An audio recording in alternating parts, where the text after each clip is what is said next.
Hi friends, welcome to our channel. എന്തൊക്കെയുണ്ട് വിശേഷങ്ങൾ? എല്ലാവരും സുഖമായിട്ടിരിക്കുകയാണെന്ന് വിശ്വസിക്കുന്നു. അപ്പം നമ്മുടെ ഇന്നത്തെ വീഡിയോ എന്ന് പറയുന്നത് സ്കിൻ കെയർ ചലഞ്ചിലെ 23ാമത്തെ വീഡിയോ ആണ് നമ്മൾ ഇന്ന് ഷെയർ ചെയ്യാനായിട്ട് പോകുന്നത്.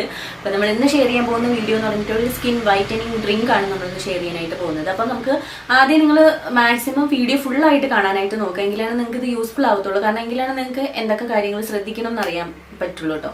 അപ്പോൾ ഫസ്റ്റ് ഓഫ് ഓൾ നിങ്ങൾക്ക് അറിയാം, നമ്മൾ ഒരുപാട് വൈറ്റനിങ് ഡ്രിങ്ക് നമ്മൾ വീട്ടിൽ ചെയ്യാൻ പറ്റിയിട്ടുള്ളത് നമ്മൾ ഒരുപാട് ഇട്ടിട്ടുണ്ട്. അപ്പൊ അത് പലർക്കും ഒരുപാട് യൂസ്ഫുൾ ആയിട്ടുണ്ട്, പലർക്കും യൂസ്ഫുൾ ആവാണ്ട് പോയിട്ടുണ്ട്. അപ്പൊ അങ്ങനെ യൂസ്ഫുൾ ആവാണ്ട് പോയിട്ടുള്ളവർക്കൊക്കെ ട്രൈ ചെയ്യാൻ പറ്റിയിട്ടുള്ള ഒരു അടിപൊളിയായിട്ടുള്ളൊരു വൈറ്റനിങ് ഡ്രിങ്ക് ആണ് ഇത്. ഞാൻ പറയുന്നതല്ല, ആയുർവേദം പറയുന്നതാണ് കേട്ടോ. ഈ ഒരു ഡ്രിങ്ക് എന്ന് പറഞ്ഞിട്ടുണ്ടെങ്കിൽ നമ്മുടെ സ്കിൻ കളർ കൂടാനും ശരീരം നന്നായിട്ട് ഗ്ലോ ആയിട്ടിരിക്കാനും അതുപോലെ തന്നെ നമുക്ക് പിഗ്മെന്റേഷൻ ഉണ്ടല്ലോ ബോഡിയിൽ, അണ്ടർ ആംസിൽ പിഗ്മെന്റേഷൻ, ഇന്റിമേറ്റ് ഏരിയയിൽ പിഗ്മെന്റേഷൻ, അങ്ങനെ നമുക്ക് അവിടെ ഇവിടെയൊക്കെ ആയിട്ടൊക്കെ ബോഡിയിൽ പിഗ്മെന്റേഷൻ ഉണ്ടെങ്കിൽ അതൊക്കെ മാറാനും സ്കിൻ നല്ല ഗ്ലോ ആയിട്ടിരിക്കാനും നല്ലപോലെ നിറം വയ്ക്കാനൊക്കെ ഒരുപാട് ഹെൽപ്പ് ചെയ്യും. ഇനി വന്നിട്ട് നമുക്കിത് പുരുഷന്മാർക്കും സ്ത്രീകൾക്കും ഒക്കെ യൂസ് ചെയ്യാം.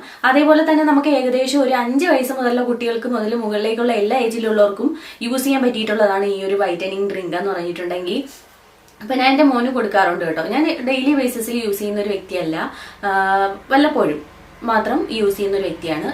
പക്ഷേ ഞാനിത് ഉപയോഗിക്കുന്ന സമയത്തൊക്കെ നമ്മൾ വീട്ടിൽ എല്ലാവർക്കും കൂടെ വേണ്ടിയിട്ടാണ് തയ്യാറാക്കുന്നത്. മോൻ ഉൾപ്പെടെ ഞാൻ അത് കൊടുക്കാറുണ്ട്. അപ്പൊ ഇന്ന് തയ്യാറാക്കിയ കൂട്ടത്തിൽ ഞാൻ മോന് കൊടുത്തിരുന്നു. അപ്പം 5 വയസ്സ് മുതൽ മുകളിലേക്കുള്ള എല്ലാ ഏജിലുള്ളവർക്കും യൂസ് ചെയ്യാം, പുരുഷന്മാർക്കും സ്ത്രീകൾക്കും ഒക്കെ യൂസ് ചെയ്യാം. സ്കിൻ വൈറ്റൻ ചെയ്യാനായിട്ട് നമ്മൾ ഒരുപാട് ഹെൽപ്പ് ചെയ്യും. അതുപോലെ തന്നെ നമുക്ക് ബോഡിയിൽ ഒരു പിഗ്മെന്റേഷൻ ഉണ്ടാവുമല്ലോ, അണ്ടർആംസിലായാലും ഇവിടെയൊക്കെ ആയിട്ട്, അതൊക്കെ മാറാനും ഫേസിൽ എപ്പോഴും നല്ലൊരു ഗ്ലോയിങ് നിലനിർത്താൻ, അല്ലെങ്കിൽ നമുക്ക് നല്ലൊരു തിളക്കം നിലനിർത്താനൊക്കെ നമ്മൾ ഒരുപാട് ഹെൽപ്പ് ചെയ്യും ഈ ഒരു ഡ്രിങ്ക് എന്ന് പറഞ്ഞിട്ടുണ്ടെങ്കിൽ.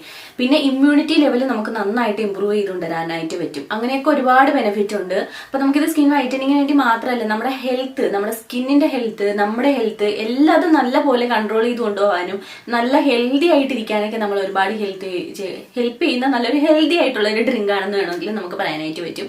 അപ്പൊ നമുക്ക് എന്തായാലും ഒത്തിരി സംസാരിച്ച സമയം കളയാതെ നമുക്ക് എങ്ങനെയാണ് നമ്മുടെ പ്രോഡക്റ്റ് അല്ലെങ്കിൽ നമ്മുടെ ഒരു ഡ്രിങ്ക് തയ്യാറാക്കുന്നേ നോക്കാം.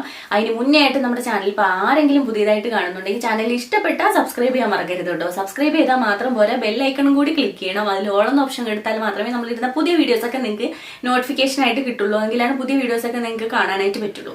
അപ്പോൾ നമുക്ക് നേരെ വീഡിയോയിലേക്ക് പോകാം. അപ്പോൾ നമുക്ക് അതിനായിട്ട് ആദ്യം വേണ്ടുന്ന ഇൻഗ്രീഡിയൻസ്, അതായത് നമുക്ക് എത്ര ഇൻഗ്രീഡിയൻസ് ആണോ വേണ്ടത് അതിൽ ഫസ്റ്റ് ഇൻഗ്രീഡിയൻ്റ് എന്ന് പറയുന്നത് ക്യാരറ്റാണ് കേട്ടോ. അപ്പോൾ ക്യാരറ്റ് അത്യാവശ്യം വലിപ്പമുള്ള ഇതാണെന്നുണ്ടെങ്കിൽ 1 ക്യാരറ്റ് മതിയാവും. അതല്ല ചെറിയ ക്യാരറ്റ് ആണെന്നുണ്ടെങ്കിൽ 2 എടുക്കുക. അപ്പോൾ ഞാൻ ചെറിയ ക്യാരറ്റാണ് എടുത്തേക്കുന്നത്, അതുകൊണ്ട് തന്നെ 2 ക്യാരറ്റ് എടുത്തിട്ടുണ്ട്. അപ്പോൾ ഈ ഒരു ക്യാരറ്റ് എന്ന് പറഞ്ഞത് നന്നായിട്ട് തൊലി കളഞ്ഞ് നല്ല പോലെ തന്നെ കഴുകി വൃത്തിയാക്കി എടുക്കണം. എന്നിട്ട് ചെറിയ പീസാക്കി മുറിക്കണം. സെക്കൻഡ് ഇൻഗ്രീഡിയൻ്റ് എന്ന് പറഞ്ഞിട്ടുണ്ടെങ്കിൽ ഞാൻ എടുത്തേക്കുന്നത് നെല്ലിക്കയാണ്, ആംല. അപ്പോൾ നെല്ലിക്ക നിങ്ങൾക്ക് പകരം കുക്കുംബർ എടുക്കാം, ഓപ്ഷണലാണ്. നെല്ലിക്കയോ അല്ലെങ്കിൽ കുക്കുംബറോ, ഇത് രണ്ടിലേതെങ്കിലും മതി. മൂന്നാമത്തെ ഇൻഗ്രീഡിയൻ്റ് എന്ന് പറഞ്ഞിട്ടുണ്ടെങ്കിൽ കൽക്കണ്ടമാണ്. കൽക്കണ്ടത്തിന് പകരം പനങ്കൽക്കണ്ട് തന്നെ എടുക്കാനായിട്ട് നോക്കുക. അപ്പോൾ എനിക്ക് ഇല്ലാത്തത് കൊണ്ടാണ് ഞാൻ നോർമലായിട്ടുള്ള കൽക്കണ്ട് എടുത്തത് കേട്ടോ. ഇനി 4ാമത്തെ ഇൻഗ്രീഡിയൻ്റ് എന്ന് പറഞ്ഞിട്ടുണ്ടെങ്കിൽ ഉണക്കമുന്തിരിയാണ്. അപ്പോൾ ഈ ഉണക്കമുന്തിരി എന്ന് പറയുന്നത് തലേ ദിവസം വെള്ളത്തിയിട്ട് കുതിർത്ത് അതിൻ്റെ ജ്യൂസ് മാത്രമായിട്ട് ഞവടി പിഴിഞ്ഞെടുക്കുക. ചണ്ടി നമുക്ക് വേസ്റ്റായിട്ട് കളയാം. എന്നിട്ട് അരച്ചെടുക്കാൻ നേരത്ത് വെള്ളം ചേർത്ത് അരയ്ക്കുമ്പോൾ ആ ഒരു വെള്ളവും കൂടി ചേർക്കാം. അപ്പോൾ നമുക്ക് ഈ 4 ഇൻഗ്രീഡിയൻ്റാണ് വേണ്ടത്. നെല്ലിക്കയ്ക്ക് പകരം നിങ്ങൾക്ക് കുക്കുംബർ എടുക്കാം, അതല്ല എന്നുണ്ടെങ്കിൽ നെല്ലിക്ക തന്നെ എടുക്കാം. ഇനി കൽക്കണ്ടത്തിൻ്റെ പകരം നമ്മൾ പനങ്കൽക്കണ്ട് തന്നെ എടുക്കാനായിട്ട് നോക്കുക. എൻ്റെ കയ്യിൽ ഇല്ലാത്തത് കൊണ്ടാണ് കേട്ടോ. നമ്മുടെ ഹെൽത്തിനും കുറച്ചും കൂടി നല്ലത് പനങ്കൽക്കണ്ട് തന്നെയാണ്. പിന്നെ വേണ്ടുന്നത് തേനാണ് കേട്ടോ. അത് ഓപ്ഷണലാണ്. ഡയറ്റിങ് ചെയ്യാനൊക്കെ ആഗ്രഹിക്കുന്നവർ, വണ്ണം കുറയ്ക്കാനൊക്കെ ആഗ്രഹിക്കുന്നവർക്ക് കുറച്ചധികം തേൻ എടുക്കാം, അല്ലെങ്കിൽ 1 ടീസ്പൂൺ തേൻ നമ്മുടെ മധുരത്തിനനുസരിച്ച് ചവർപ്പൊക്കെ ഒന്ന് മാറാൻ വേണ്ടിയിട്ടാണ് തേൻ എടുക്കുന്നത്. പിന്നെ ഒരു ടേസ്റ്റിന് വേണ്ടിയിട്ടും കൂടിയാണ് ചേർക്കുന്നത്. പിന്നെ അതിൻ്റേതായിട്ടുള്ള കുറച്ച് ബെനിഫിറ്റ് നമുക്ക് തേൻ ചേർക്കുമ്പോഴും കിട്ടും കേട്ടോ. ഇനി നമ്മളിത് എന്താ ചെയ്യേണ്ടതെന്ന് വെച്ചിട്ടുണ്ടെങ്കിൽ ഇതെല്ലാം കൂടി മിക്സിയുടെ ജാറിൽ ഇട്ടതിന് ശേഷം നമുക്ക് ഇത് നല്ലൊരു ലൂസ് ഫോമിൽ ഒരു ജ്യൂസിൻ്റെ കൺസിസ്റ്റൻസിയിൽ അരച്ചെടുക്കാൻ വേണ്ടിയിട്ട് എത്ര വെള്ളമാണോ ആവശ്യം അത്ര തന്നെ വെള്ളം ചേർത്ത് നമുക്കിതിനെ അരച്ചെടുക്കാം. അപ്പോൾ നിങ്ങൾക്ക് നല്ല കൂളായിട്ടുള്ള വെള്ളം ഉണ്ടെങ്കിൽ, അതായത് ഫ്രിഡ്ജിൽ വെച്ചിട്ടുള്ള നല്ല തണുത്ത വെള്ളം ഉണ്ടെങ്കിൽ നമുക്ക് അതെടുക്കാം. അതല്ല എന്നുണ്ടെങ്കിൽ നോർമൽ വാട്ടർ തന്നെ ഒഴിച്ചിട്ട് നിങ്ങൾക്ക് അരച്ചെടുക്കാനായിട്ട് പറ്റും. അരച്ചെടുത്തതിന് ശേഷം നമുക്ക് അരിച്ചെടുക്കണമെങ്കിൽ അങ്ങനെ എടുക്കാം, അതല്ലെങ്കിൽ നമ്മൾ അരിക്കാതെ തന്നെ ഇങ്ങനെ എടുക്കുക. അപ്പോൾ ഞാൻ അരിക്കാതെയാണ് എടുത്തേക്കുന്നത്. നല്ല പേസ്റ്റായിട്ട് അരച്ചങ്ങ് എടുത്തിരുന്നാൽ മതി. അപ്പോൾ നമുക്ക് അരിച്ചെടുത്ത ആ ഒരു ചണ്ടിയായിട്ട് നമുക്കതിനെ പറയാൻ പറ്റില്ല, കാരണം ക്യാരറ്റിൻ്റെതാണ്, അത് വേസ്റ്റല്ല. നമുക്കുള്ളിലേക്ക് ചെന്നാൽ അതിൻ്റെ കൂടി ബെനിഫിറ്റ് നമുക്ക് കിട്ടത്തേ ഉള്ളൂ കേട്ടോ. അപ്പോൾ അതുകൊണ്ട് തന്നെ ഞാൻ അരിച്ചിട്ടില്ല. ചിലർക്ക് ഭയങ്കര ബുദ്ധിമുട്ടായിരിക്കില്ല, അങ്ങനെയുള്ളവർക്ക് ഇതിനെ അരിച്ച് തന്നെ എടുക്കാം. തുണിയിലോ അല്ലെങ്കിൽ നല്ല കണ്ണുള്ള നല്ല സ്റ്റെയിൻ ചെയ്യാൻ പറ്റിയിട്ടുള്ള അരിപ്പയിലൊക്കെ നിങ്ങൾക്ക് അരിച്ചെടുക്കാം. പിന്നെ ഞാൻ ചേർത്ത് കൊടുക്കുന്നത് നമ്മുടെ തന്നെ തേനാണ്. തേൻ ഓപ്ഷണലാണ്, ഉണ്ടെങ്കിൽ കൊള്ളാം. അതേപോലെ ഡയറ്റിങ് ചെയ്യുന്നവർക്കൊക്കെ കുറച്ചധികം ചേർത്ത് കൊടുക്കാം. 3 ടേബിൾ സ്പൂണൊക്കെ ചേർത്ത് കൊടുക്കാം. 3 ടീസ്പൂൺ. ഞാനിപ്പോൾ 1 ടീസ്പൂണാണ് എടുത്തേക്കുന്നത്. അപ്പോൾ 1 ടീസ്പൂൺ ഹണിയും കൂടെ ചേർത്ത് കൊടുത്ത് നമ്മൾ നല്ലതായിട്ട് ഇതിനൊന്ന് മിക്സ് ചെയ്തെടുക്കണം. കാരണം നമുക്ക് ആ ഒരു എല്ലായിടത്തും അതൊന്ന് സ്പ്രെഡായി കിട്ടാൻ വേണ്ടിയിട്ടാണ്. അപ്പോൾ നമ്മൾ അത്യാവശ്യം നന്നായിട്ട് മിക്സ് ചെയ്തെടുത്തിട്ടുണ്ട്. ഇനി നമുക്കിത് എങ്ങനെയാണ് ഉപയോഗിക്കുന്നതെന്ന് നോക്കാം. അപ്പോൾ നിങ്ങൾ കണ്ടല്ലോ നമ്മൾ എങ്ങനെയാണ് വൈറ്റനിങ് ഡ്രിങ്ക് തയ്യാറാക്കിയെന്നുള്ള കാര്യം. വളരെ ഈസിയാണ്. നമുക്ക് ഇപ്പം ഞാൻ പറഞ്ഞ മാതിരി അത്യാവശ്യം വലിപ്പത്തിലുള്ള ഒരു ക്യാരറ്റാണ് നമ്മൾ എടുക്കുന്നതെങ്കിൽ ഒരെണ്ണം മതിയാവും. ചെറിയ 2 ക്യാരറ്റ്, ചെറുതാണ് എടുക്കുന്നതെങ്കിൽ ചെറിയ 2 ക്യാരറ്റ്. പിന്നെ നമ്മൾ എടുത്തിരിക്കുന്നത് നെല്ലിക്കയാണ്. അപ്പോൾ ആംലയ്ക്ക് പകരം നിങ്ങൾക്ക് കുക്കുംബർ എടുക്കാം. അത് ഞാൻ പറഞ്ഞിട്ടുണ്ട്. ആംലയ്ക്ക് പകരം ഓപ്ഷണലാണ്, കുക്കുംബർ എടുക്കാം.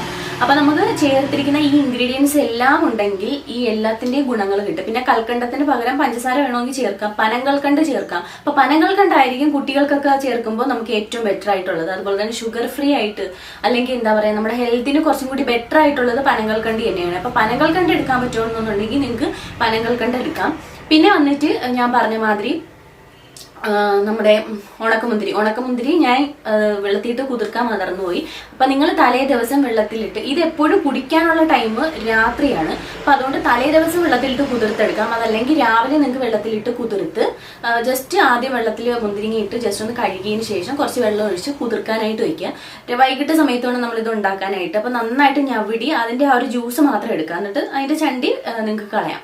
അങ്ങനെ എടുക്കാം. അതല്ലെങ്കിൽ നമ്മൾ അരയ്ക്കുന്ന കൂട്ടത്തിൽ മുന്തിരിങ്ങ ഇട്ടിട്ട് അരയ്ക്കുകയും ചെയ്യും. അപ്പം കുതിർത്തെടുക്കുന്നതാണ് കുറച്ചും കൂടി ബെനിഫിറ്റ്. അത് എപ്പോഴും നമ്മൾ മനസ്സിലാക്കുക. പിന്നെ നിങ്ങൾക്ക് ഇതിനകത്ത് ആൽമണ്ട് വേണമെങ്കിൽ ചേർക്കാം, അതുപോലെ തന്നെ കുങ്കുമപ്പൂ വേണമെങ്കിൽ ചേർക്കാം. അങ്ങനെയൊക്കെ നമുക്ക് കുറച്ചും കൂടി ഹെൽത്തി ആയിട്ടുള്ള കുറച്ചും കൂടി നമുക്ക് ഇൻഗ്രീഡിയൻസ് ഇതിനകത്ത് ചേർത്ത് കൊടുക്കാൻ പറ്റുമെങ്കിൽ അതും വളരെ എഫക്റ്റീവാണ്. അപ്പോൾ അത് ജസ്റ്റ് ഒന്ന് മൈൻഡിൽ വെക്കുക. അപ്പോൾ ഞാൻ പറഞ്ഞ മാതിരി തന്നെ ഫോളോ ചെയ്യുക. മാക്സിമം കിട്ടുന്ന അത്ര ഇൻഗ്രീഡിയൻസ് നമ്മൾ ചേർക്കാനായിട്ട് നോക്കുക. അപ്പോൾ നമ്മൾ ഓരോ ഇൻഗ്രീഡിയൻസ് ചേർക്കുമ്പോഴും അതിൻ്റെ ബെനിഫിറ്റ് നമുക്ക് കിട്ടിക്കൊണ്ടേയിരിക്കും. ഓരോ ഇൻഗ്രീഡിയൻസ് നമ്മൾ കുറയ്ക്കുമ്പോൾ ആ ബെനിഫിറ്റ് നമുക്ക് പോയിക്കൊണ്ടേയിരിക്കും. പിന്നെ കൽക്കണ്ടിന് പകരം മാക്സിമം പനങ്കൽക്കണ്ടി തന്നെ ചേർക്കാനായിട്ട് നോക്കുക. അത് നമ്മുടെ ഹെൽത്ത് വൈസ് കുറച്ചും കൂടി നന്നായിരിക്കും. പിന്നെ തേൻ ഓപ്ഷണലാണ്. നിങ്ങൾക്ക് മധുരം, നിങ്ങൾക്ക് ഇത് ചവർപ്പില്ലാതെ കുടിക്കാൻ കഴിയുമെങ്കിൽ തേൻ ചേർക്കേണ്ട ആവശ്യമില്ല. അതുപോലെ തന്നെ ഡയറ്റിങ് ചെയ്യുന്നവരുണ്ടാവില്ലേ, ഇപ്പം അധികം വണ്ണമുള്ളവർക്കൊക്കെ ആണെങ്കിൽ കുറച്ചധികം തേൻ ചേർത്ത് കുടിക്കാം. കാരണം നമുക്ക് ഡയറ്റിങ്ങിന് കുറച്ച് ഹെൽപ്പ് ചെയ്യും. പിന്നെ ഇത് നമ്മൾ 1 ടീസ്പൂൺ മാത്രമാണ് തേൻ ചേർക്കേണ്ടത്. അപ്പോൾ അത് ചേർത്തുകൊണ്ട് വെച്ചിട്ട് ഇത്രയും ഇൻഗ്രീഡിയൻസിനകത്ത് ഈ ഒരു തേൻ അത്ര വലിയ കാര്യമുള്ള കാര്യമല്ല. അതുകൊണ്ട് തന്നെ അത് കുടിക്കുന്നതുകൊണ്ട് പ്രശ്നമില്ല. അപ്പം നമുക്ക് ഇനി എപ്പോഴും കുടിക്കേണ്ട സമയം രാത്രി കിടക്കാൻ നേരത്താണ്. അത് മനസ്സിൽ വെക്കുക. അപ്പം നമ്മൾ തയ്യാറാക്കിയിട്ടുണ്ട്. പിന്നെ ഞാൻ പറഞ്ഞ മാതിരി നിങ്ങൾക്ക് ഇതിനെ അരിച്ചെടുക്കാം. അരിച്ചെടുത്തു കഴിഞ്ഞാൽ പ്രശ്നമൊന്നുമില്ല, ഗുണമൊക്കെ ഉണ്ടാവും. പക്ഷെ എന്നിരുന്നാലും നമുക്ക് ഇതിൻ്റെ ആ ഒരു അരിക്കാതെ തന്നെ നമ്മൾ എടുത്തിട്ടുണ്ടെങ്കിൽ നമുക്ക് എല്ലാ ഗുണങ്ങളും അതേപോലെ തിന്നും. ഫ്രഷ് ആയിട്ടുള്ള ക്യാരറ്റ് തിന്നുന്നത് പോലെ തന്നെയാണ്. പിന്നെ കുറച്ച് ചവർപ്പുണ്ടാവും കേട്ടോ, ക്യാരറ്റിൻ്റെ തന്നെയാണ്. കാരണം ഇത് അരഞ്ഞിട്ട് സെപ്പറേറ്റ് ആയിട്ട് മാറുമ്പോൾ ഉള്ളൊരു ചവർപ്പില്ല, അതുണ്ടാവും. അപ്പം ഇതാണ് നമ്മുടെ ഡ്രിങ്ക്.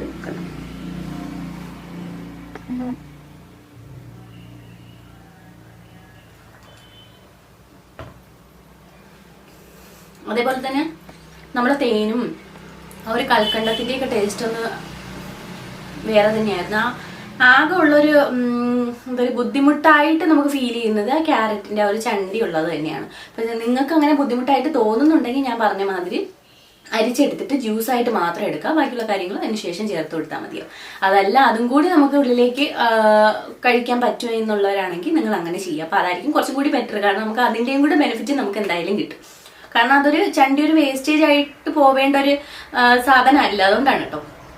അപ്പോൾ ഇതാണ് നമ്മുടെ ഇന്നത്തെ വീഡിയോ എന്ന് പറയുന്നത്. വളരെ യൂസ്ഫുൾ ആയിട്ടുള്ള ഒരു വീഡിയോ ആണ്. എന്തായാലും നിങ്ങളൊന്ന് ട്രൈ ചെയ്ത് നോക്കുക. ഒരു 7 days ഒക്കെ നമ്മൾ കണ്ടിന്യൂസ് ആയിട്ട് തന്നെ ചെയ്യുമ്പോൾ തന്നെ നമുക്ക് ചേഞ്ച് അറിയാൻ പറ്റും. നമ്മുടെ സ്കിൻ നല്ല ഹെൽത്തി ആവുന്നത്, നമ്മുടെ ഇമ്മ്യൂണിറ്റി ലെവൽ കുറച്ചുകൂടി ഹെൽത്തി ആവുന്നത്, നമ്മുടെ സ്കിൻ ഭയങ്കരമായിട്ട് ഗ്ലോയിങ് ആവുന്നത്, അങ്ങനെ നമുക്ക് 1 week തന്നെ ചേഞ്ച് അറിയാനായിട്ട് പറ്റും. എല്ലാവരും ഒന്ന് ട്രൈ ചെയ്ത് നോക്കുക. അപ്പോൾ ഇതാണ് നമ്മുടെ ഇന്നത്തെ വീഡിയോ എന്ന് പറയുന്നത്. അപ്പോൾ നമുക്ക് ഒരു പുതിയ വീഡിയോയിൽ കാണാം. അതുവരേക്കും ബൈ.